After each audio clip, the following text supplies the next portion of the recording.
People often find it a habit to begin the rule of the British Raj in India and the eve of colonialism only after the following of the Great Revolt of 1857.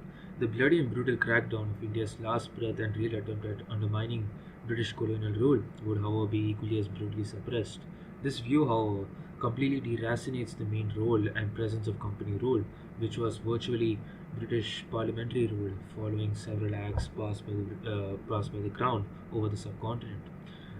This video essay shall primarily serve as a brief synopsis of several resistance movements that took place at a local scale throughout the vast expanse of the subcontinent. These revolts and resistance seen by the natives should be equally regarded as proof of how hard it is to pinpoint the first stroke of distrust the natives had against the European presence in the subcontinent. These revolts, as you will see in this video, weren't as grandeur or didn't as much proliferate in different corners of the region as compared to what happened in 1857. Nor was it filled with the desire to see India as a united nation freed from the trammels of colonialism. Rather, we witness it as local disputes and anger stifled up by the natives against their overall overlords over a series of disputes and disagreements in terms of freedom and free will for a variety of different sectors. These thus making the intentions behind these revolts minor and parochial in the grand scheme of nation building compared to what we will see in the formation of political organizations across the subcontinent in the coming decades of British rule.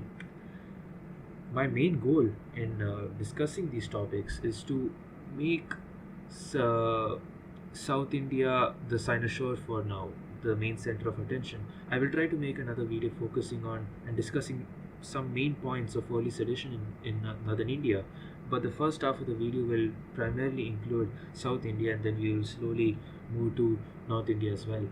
Um, but for now, since I am well versed in the history of southern India, we will be focusing on that with minor mentions from the north. I will, however, make sure to provide citations as well as the necessary bibliography I used in the making of this video. I hope my takes given in this video will serve to be an equally balanced view of what took place at the given time of history. With that being said, let's finally get to it. Chapter 1, the Coonan Crossroad. Now, just before I explain the Coonan Crossroad, I would like to say where I got the majority of my information from. The Coonan Crossroad by Father Dr.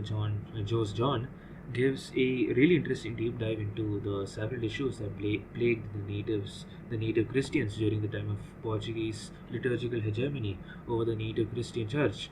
The book, as per my knowledge, is one of, if not the only comprehensive guides and rundowns of the events that simmered during those turbulent times. So this coming segment is heavily influenced by the book and its works. Although I did rely on some online references as well for some clarifications as well. Now, with that being said, here's a brief history to help cement your understanding of what took place there. We often think of Christian presence in Asiatic societies as a result of evangelism and colonialism, with the influx of missions from European countries hoping to proselytize the people of the heathen nations. But that doesn't ring true with the native Christians of the Malabar. Thomas Niyamam was said to have been the Christian way of life first established by Apostle Saint Thomas, one of Jesus' 12 apostles, upon his arrival in India in the year AD 52. Thomas Margam means the laws of Thomas, on the other hand, included the entire heritage and culture of the Thomasian Christian present at the Malabar coast, and this is how the Orthodox Apostolic faith first centers itself on for centuries to come. For the most part, life for the native Christian was in relative tranquility. Many of the Christians would go on as far as to adopt certain customs and practices of native Hindus as a form of assimilation amongst the native populace.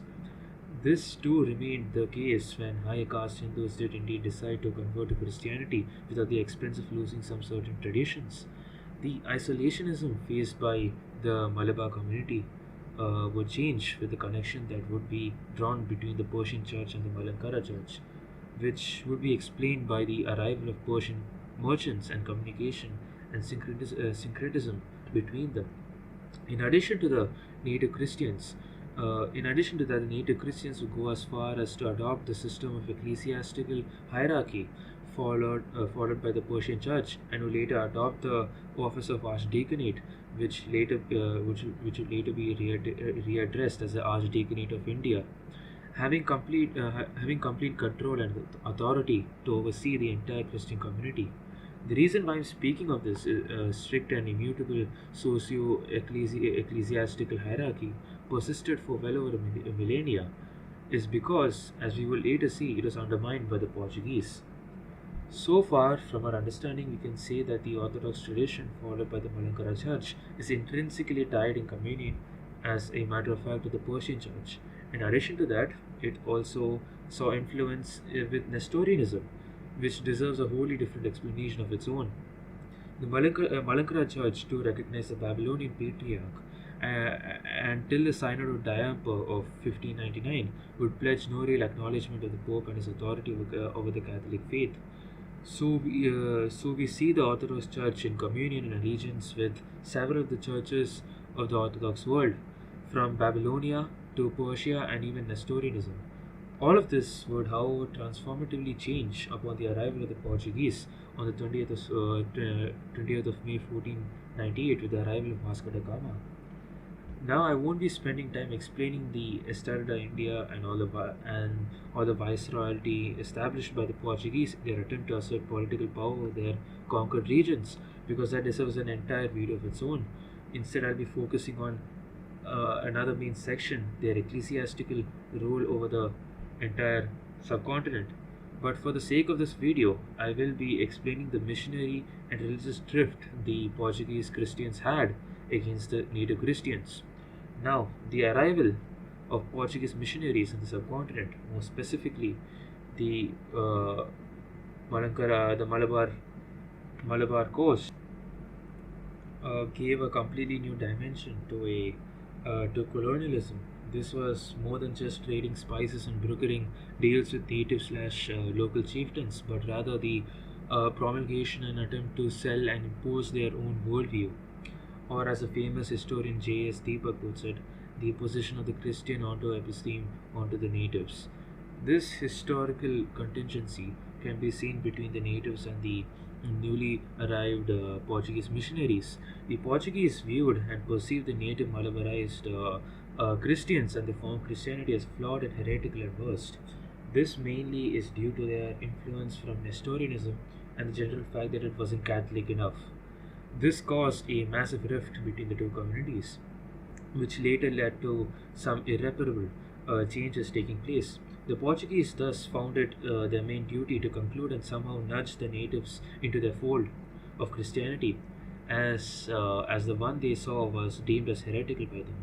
They therefore did anything to accelerate the process of Latinization of the church and push them under the fold of their papal jurisdiction.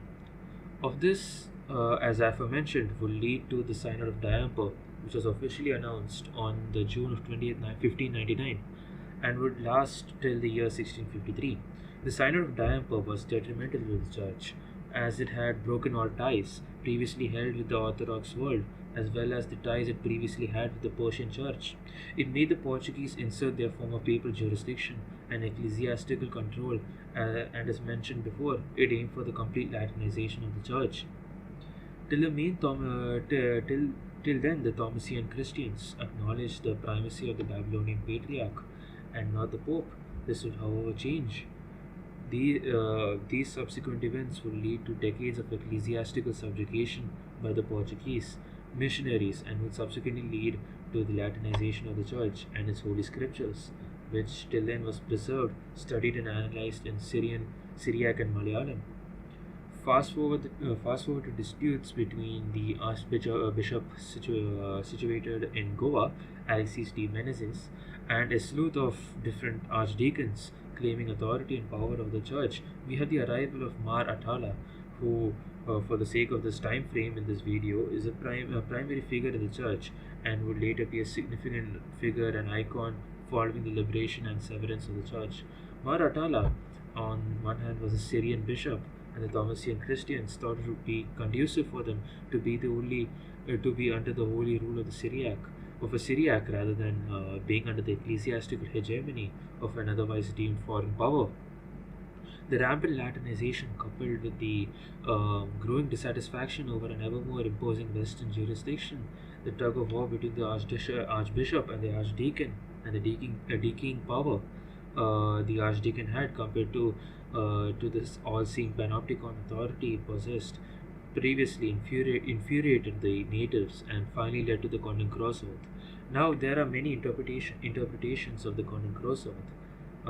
The only evidence we hold of it is from Jesuits and Portuguese who were present to have witnessed the event unfold. For the most part, the majority of the messages and information transmitted between the church officials was done orally, the Malankara Church, thereby depriving us of any information regarding the true events that unfolded that day. But with what little we do possess, bias may truly be, as it was after all witnessed and recounted by Jesuits, who would have had a clear and conspicuous bias in the favor of the Catholic Church and this imposition of Christian hegemony. But for now, I will rather stick to the Syrio-Malabar point of view over this entire issue, and state the oath was officially signed by the Christian natives as an act that went against defiance, not against the Pope or the Catholic Church in general, but rather in active defiance against the otherwise authoritative and patronizing policies Bishop Garcia and the Portuguese Jesuits had against the Malabar Church. This, to me, seems like a credible and equally valid reason as to why the Cotton Cross Oath was officially signed, as the Malabar Church at the time didn't hold that much vitriol or allegiance against the Pope or in favor of the Pope. The oath would later be made in Madancherry. Madancherry was a place in Kerala at the time, with the official ordination of Mar Thoma I and the priest undertaking the overseeing of over 25,000 people.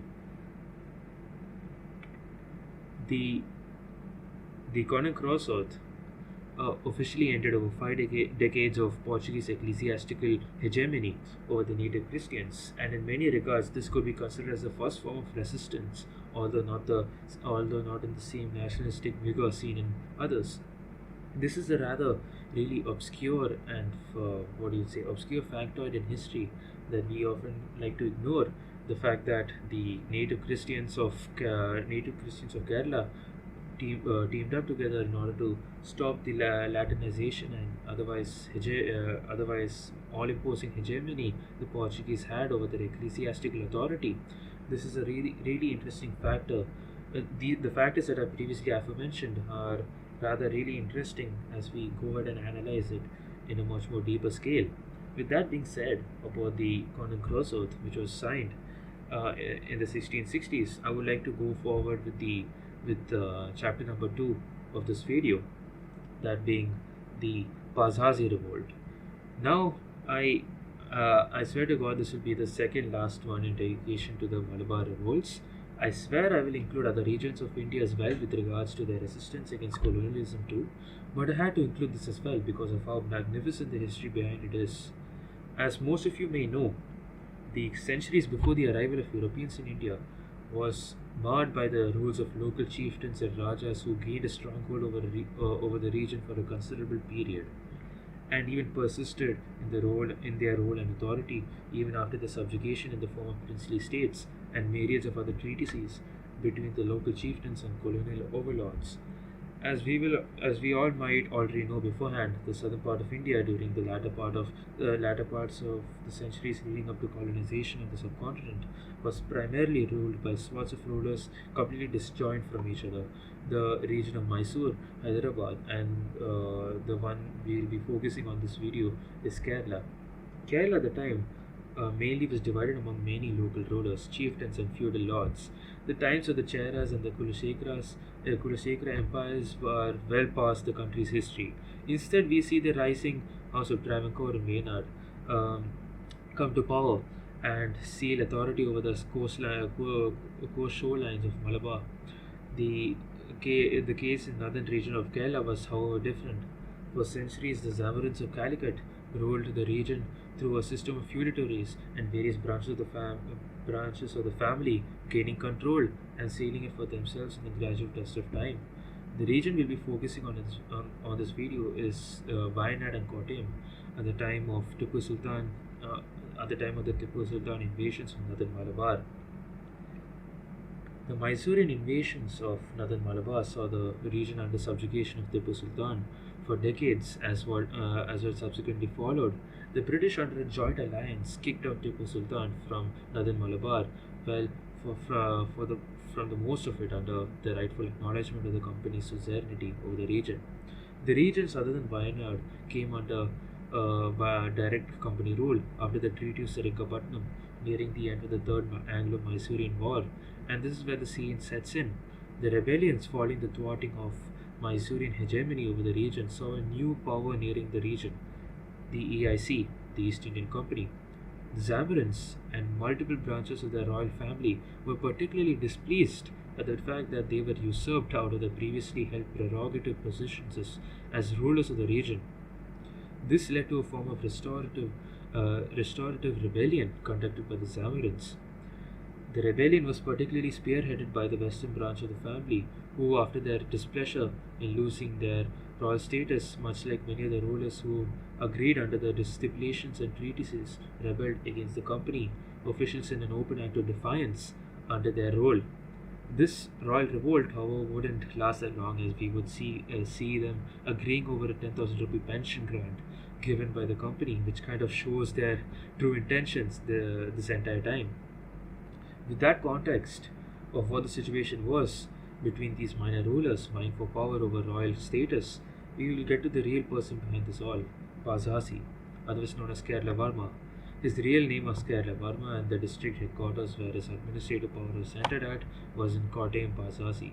Unlike most of the rulers who sought asylum in Travancore as a result of the Mysorean rebellions, the Mysorean invasions, Pazhassi stayed fighting off the Mysoreans and the forces of Tipu Sultan with what little force he had, making him in reality a much different person compared to the Zamorans we saw previously. As you may or may not know, the local rulers banded up with each other along with the British to kick out Tipu Sultan and his forces out of northern Malabar. Pazhassi was no exception, as he too tagged along with the English and allied with them to remove them out of the region. However, this successful removal of Tipu Sultan, after that, tensions started to really boil up between Pazhassi and the English, primarily in revenue policies. Yes, revenue policies out of everything else. Kottayam, at the time, was a prominent pepper producing region. The Mysore rulers at the time mainly relied on the collectors directly as a source of revenue, but this wasn't really the case when it came to the British, who relied on the various rajas at the time to collect exorbitant sums of revenue from the government. Things weren't made easier either when the Raja of Kottayam was made subservient to the Raja Kurumbanar, Veeravarma, the Raja's uncle. As an act of resentment, Pazhassi decided to partake in an act of open rebellion against the British by first preventing them from collecting revenue from the cultivators and even threatening to cut down the pepper vines where they got their pepper from. This stayed on and persisted till the year 1797. This was primarily the first phase of the revolt. The first phase of the revolt lasted between the years of 1793 and 1797. The revolt was accepted by all sections of society at the time, especially the hill tribes. This is fascinating as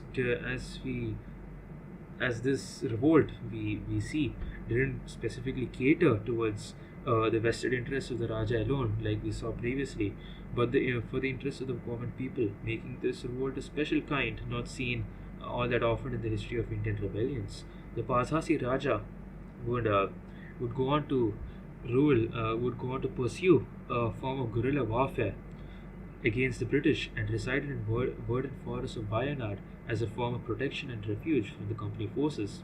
These skirmishes and active forms of rebellion against foreign rule would be named as the Cotiote War. This would last between 1793 and 1805. In 1797, the first phase of the war ended. The company now spurred into another open war against the Mysoreans, the Fourth Anglo-Mysore War, which would be the last decided call against the Mysoreans. So they decided to finally call off the conflicts against the Raja and decided on a truce. In return, all hostilities would be seized off, and the Pazhassi Raja wouldn't have to pledge allegiance to the Raja of Kurumbarnad. This, however, would be seen as a this would rather be seen as a tactical maneuver from the Raja's side, as hostilities would rise again between the two in 1800 in the region of Wayanad specifically. Wayanad at the time wasn't succeeded, and it wasn't seceded by Tipu Sultan from the company. The Raja resisted all attempts of revenue collection by the British against them. This time, Pazhassi was able to muster the support of all classes of society in vitriol against the British overlords. The Nayars, local Maplas, and even local Muslims who were once part of Tipu Sultan's army were galvanized by Pazhassi for the second time in a row. The people from the aforementioned communities were the main backbone of his army. By around the year 1801, the British were successfully able to capture strategic zones of Wayanad, severely restricting the rebel forces from functioning, and even went as far as to hang people from the rebel side. This made Pazhassi a wandering vagabond, but this didn't stop rebel forces from capturing forts like the one seen in Pannamaram Fort in 1802.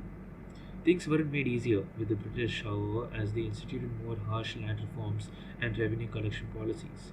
A hefty sum of 3,000 rupees was to be granted to whoever managed to capture the rebellious Raja.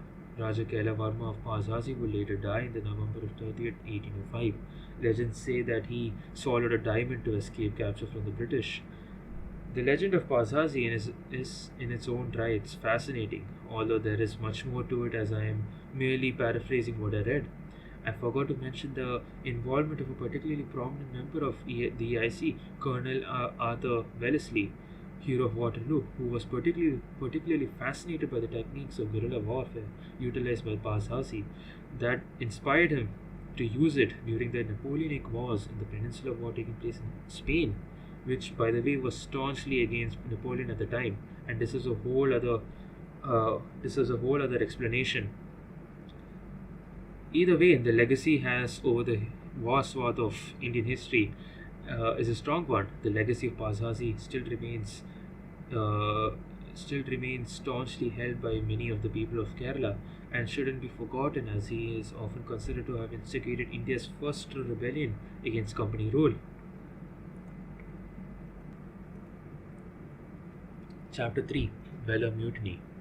Before getting into this segment, I would like to say that I was kind of researching this topic just at the moment, so I wouldn't say I'm qualified by any means to truly give you an insight into what the situation was that unfolded. Instead, my hopes are to give you a brief overview for how the mutiny took place and the events that preceded it, that led to it. In the morning of July the 10th, 1806, at quarter two in the afternoon, gunshots were heard in the confines of the Vellore fort. A mutiny had begun. The Vellore fort at the time was garrisoned by around 383 British soldiers compared to the otherwise 1,500 Indian sepoys. According to some estimates, the sepoys played a pivotal role, and I am indeed stressing this out, pivotal role in the expansion of the East Indian Company throughout the subcontinent. If there was one thing that indeed propelled the gradual colonization of the subcontinent, it has to be the sepoys that played an integral role in it too, from fighting in the Battle of Plassey to serving with little to no gain under the British Crown. The Indian Army has thus become an integral asset of the East Indian Company and later the British Raj. The disproportionate amount of British soldiers compared to Indian soldiers is seen everywhere throughout colonial history. In total, at the time, the figures of the amount of Indian soldiers serving in Madras numbered around 55,000 compared to just 7,900 in British soldiers. The Vellore fort at the time would also house Tipu Sultan's family. Following the decisive victory at Seringamapatnam, the British transferred most of his family members into the Vellore fort, which made them in a state of house arrest. The The family included prominent princes, sons, daughters related to Tipu Sultan, and they will later be responsible for instigating and being the inspiration behind the Vellore Mutiny. According to a notable traveler at the time who described the Vellore fort, it goes as follows. The present fort is large and beautiful, and having chosen for the residence of the family of the late Sultan of Mysore, is strongly garrisoned by the English forces. The town, which belongs to the Naboob, is pretty large and well built after the Hindu fashion. Above it are three small forts, which occupy the summit of a hill that overlooks the town, but only one of them has supply of water. The number of people present and garrisoned at the fort preceded the mutiny is hard to discern, but a healthy speculation would be around 900. The majority of the British officers, before the unfolding of the mutiny, were at the time residing outside the confines of the fort had to offer.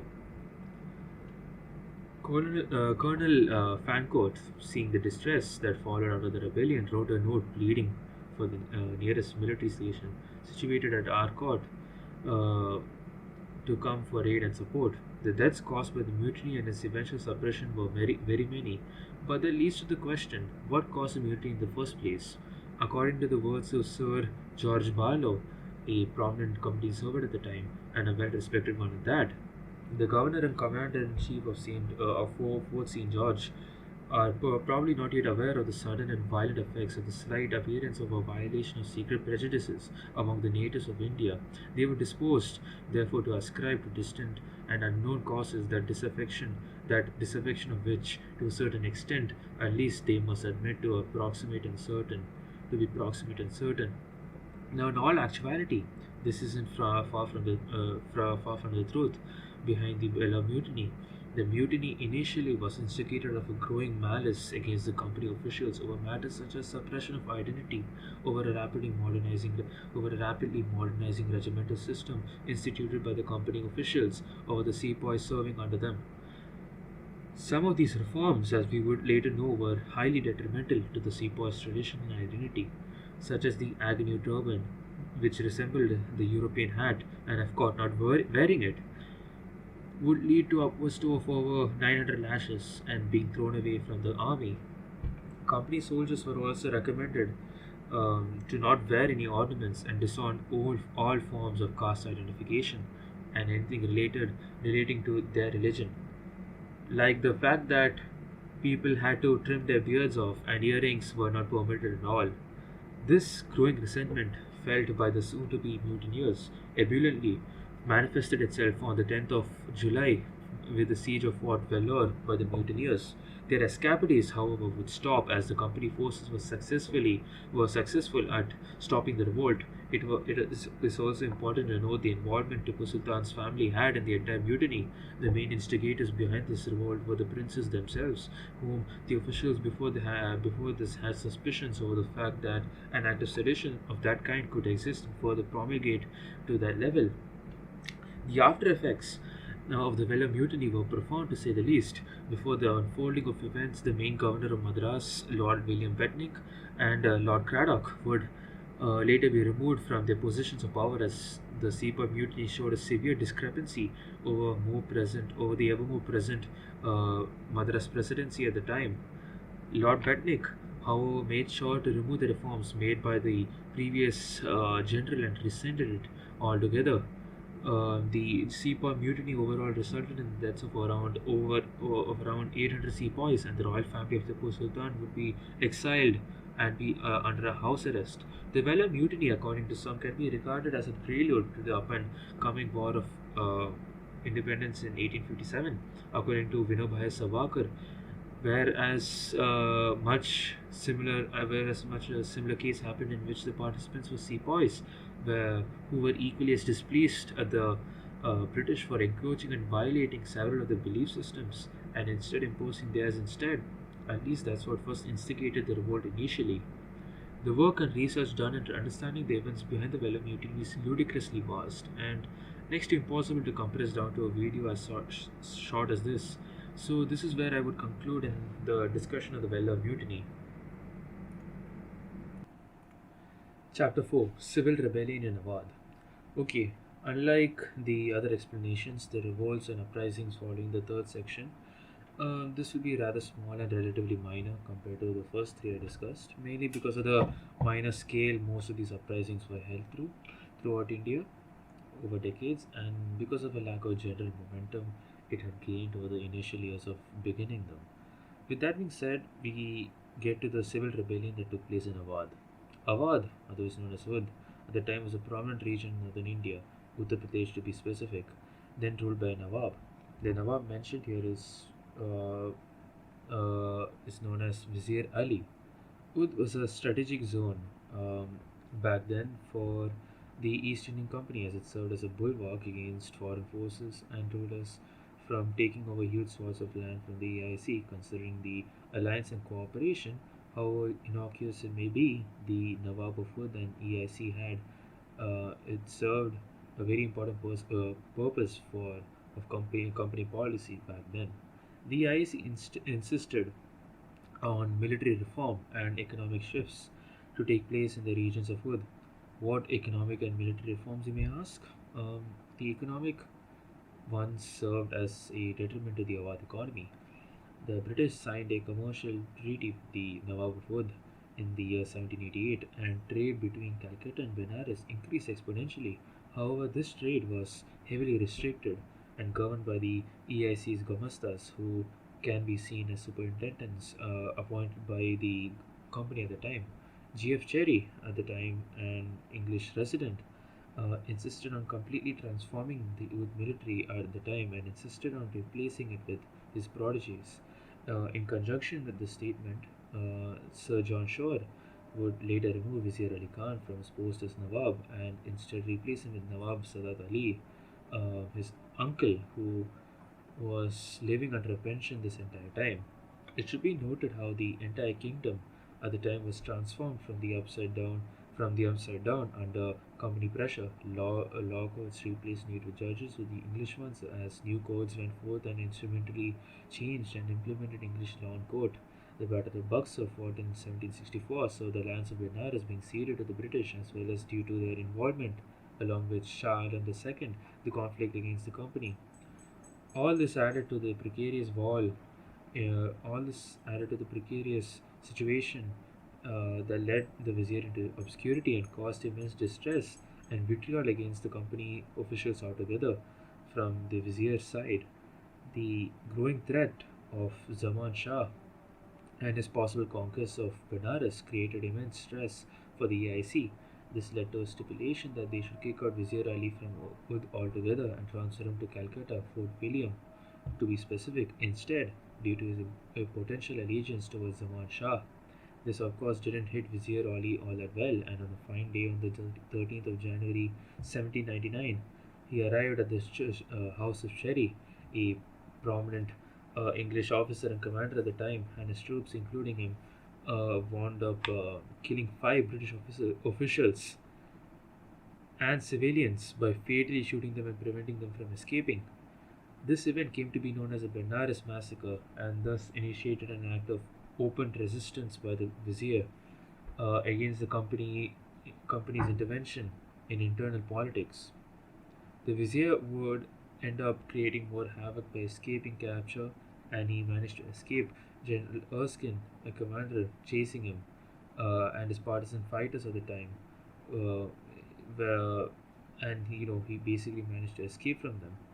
This schism lasted for an entire day in total. The revolt, in its purest essence, failed to garner the support of the people, unlike the ones we saw previously. This revolt, other than his partisan supporters, failed to garner the attention of many people from Benares who merely saw the revolt as nothing more than a disruption of their everyday life.